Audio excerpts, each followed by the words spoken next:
자, 안녕하세요. 다시 자바스크립트를 배우는 시간이 돌아왔습니다.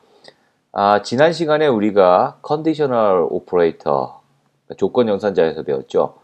오늘은 그 비슷한 개념입니다. 근데 컨디셔널 센텐스, 그러니까 조건문에 대해서 배울 것입니다. 조건문 중에 몇 가지 대표적인 조건문이 있죠. if문과 그리고 스위치문, 이 두 가지에 대해서 배워보도록 하겠어요. 사실 조건문 굉장히 많이 쓰이죠. 이미 여러분들 그 예제를 배우면서 제가 설명하면서도 많이 이야기를 했을 거예요. 그걸 하나하나 따라가 보면서 우리가 어떻게 조건을 처리하는지, 프로그램에서 어떻게 조건을 만나서 어떻게 흐름을 바꾸거나 어떻게 연산을 처리하고 하는지를 한번 알아보도록 하겠습니다. 자, 그럼 먼저 if문에 대해서 알아보도록 하겠습니다. If I were a bird, I could fly to you. 자, 여러분 영어를 한번 배운 사람들은 한 번쯤은 접해본 문장입니다. 사실 영어를 그냥 배우는 게 아니고 우리가 영문법을 배울 때 꼭 나오는 것이죠. 그렇습니다. if문은 만약에 뭐뭐라면과 같은 조건을 나타냅니다. 내가 새라면 날아서 당신 곁으로 가는 것이고, 그리고 새가 아니라면 그럴 수 없는 것이죠. 영문법 가정법에 나오는 것이죠.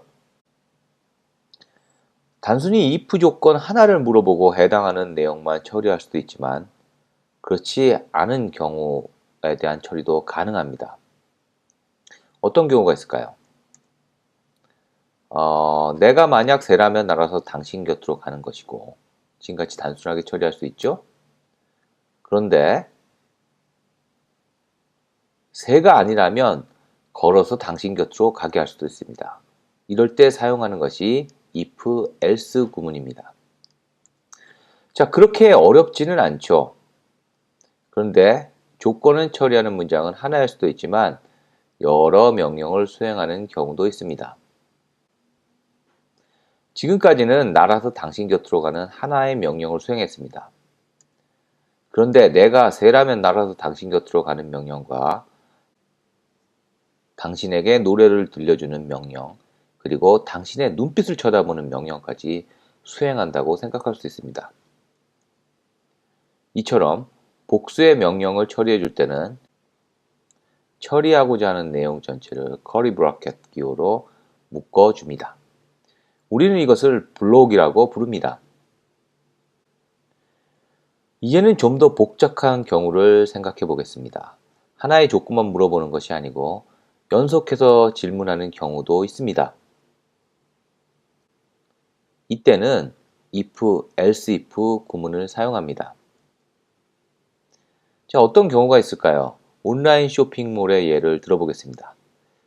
여러분이 회원에 가입하기 위해 입력하는 이름, 전화번호, 이메일, 주소가 제대로 입력되는지 확인하는 경우를 생각해 보세요.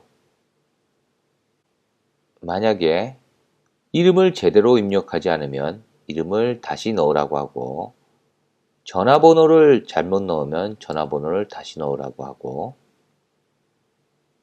이메일을 잘못 넣었을 경우에는 이메일을 다시 넣으라고 하고, 주소도 이런 식으로 처리할 수 있습니다.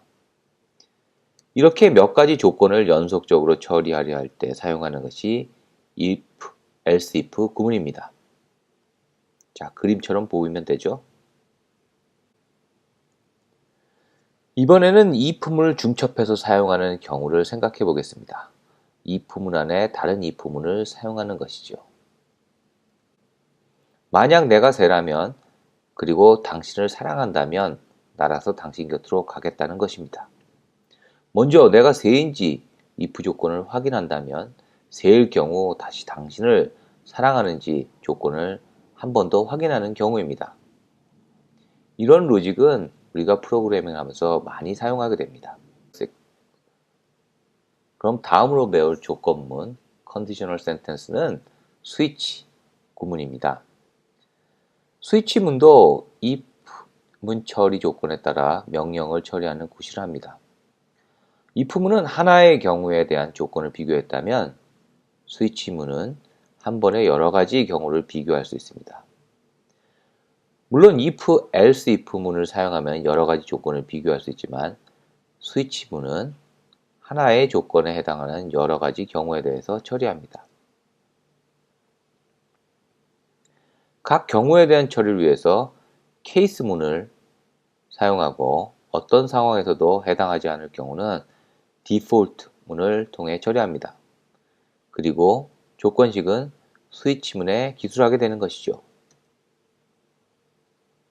자, 옆에서 보시는 것처럼 구현하면 되겠지요? 그럼 if 조건문을 공부하며 사용한 If I were a bird, I could fly to you 문장을 예로 다시 한번 들어보겠습니다. 동물 종류를 담고 있는 animal이라는 변수를 사용하고 새라면 날아서 당신 곁으로 가는 명령을 수행하고 돼지라면 걸어서 당신 곁으로 가고 거북이라면 기어서 당신 곁으로 가는 명령을 수행합니다. 다른 동물일 경우는 뛰어서 당신 곁으로 가는 명령을 수행한다고 생각해 보세요. 그럼 그림처럼 스위치 문을 만들 수 있겠지요? 이번에는 스위치 문을 사용하는 예를 코드로 확인해 보겠습니다. date라는 함수를 이용하여 현재 날짜 정보를 current_date라는 변수에 저장하겠습니다. 그리고 getDate라는 자바스크립트 내부 함수를 이용하여 요일 정보를 확인합니다. 요일 정보는 일요일부터 0으로 시작하는 숫자입니다. 스위치문을 통해 요일 정보를 확인하고 케이스문을 통해 각 숫자에 해당하는 요일 정보를 처리하겠습니다. 그럼 게임에서 사용되고 있는 그 if문에 대해서 한번 알아볼까요? 사실 앞선 시간에서도 배운 내용인데요. if문과 else는 상당히 많이 쓰이고 있습니다. 여러 군데서 찾을 수 있죠.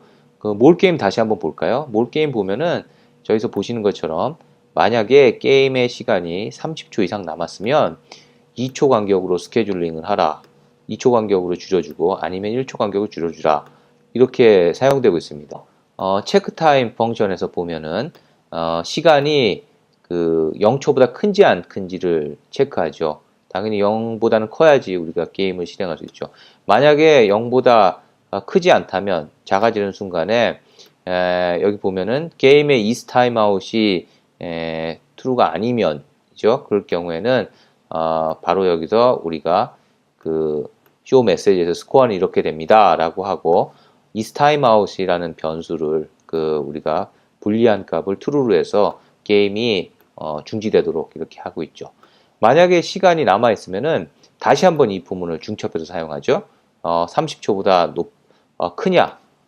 아니면은 우리가 move more를 해서 more를 이제 이동시키죠. 그 다음에 time을 1초씩 줄이고 그 다음에 인 거이면 만약에 30초보다 크면은 2초 간격으로 하게 돼요. 다시 if 문을 쓰죠.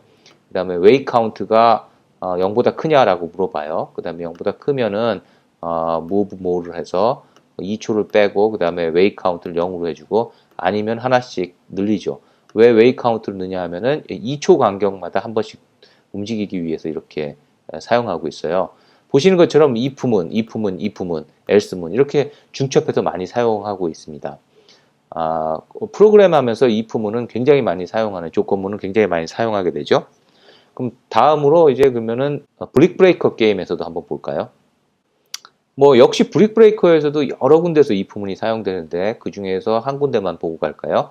바로 배트 그러니까 우리 그 막대 공을 치는 막대를 조정하는데 업데이트라는 펑션에서 매번 이제 업데이트를 해줘. 근데 여기서 키 버튼은 이제 브라우저에서만 사용할 수 있게 돼 있어요. 어떻게 체크하냐면은 이것은 코코스투디의 신텍스인데 만약에 is native가 아니면 그러니까 native라고 하면 안드로이드냐 아니면은 iOS가 아니면 그때 우리가 if 키보드 값이 A이거나 아니면 left 화살표 값이거나 그러면 당연히 X가 0보다 크거나 같은 경우에 이렇게 그 스피드만큼 위치를 바꿔주죠.